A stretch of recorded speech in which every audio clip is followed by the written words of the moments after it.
আজকেও চলে এসেছি ছোট্ট একটা মিনি ব্লগ নিয়ে। মেয়েকে রেডি করিয়ে আমি রেডি হয়ে পড়েছি, কিন্তু আমার বর এখনও রেডি হতে পারেনি। বর পুজো দিল, পুজো দেওয়ার পর একটু প্রণাম করে নিচ্ছে।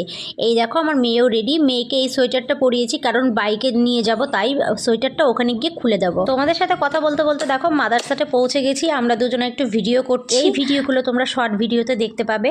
আমার ছেলে তো খুব খুশি ওখানে যেতে পেরেছে, তাই আমরা বেশিরভাগ ক্ষেত্রেই আমার বর যখন বাড়িতে আসে এখানে ওখানে আমরা খেতে যাই। নানান রকমের খাবার নেওয়ার ভেতরে নিয়েছিলাম আমরা পনির মশলা, বাটার চিকেন, ধনিয়া পোলাও, সাথে ছিল একটা জলের বোতল আর 2 কাপ চা। বরমশাই আমাকে খাইয়ে দিচ্ছে।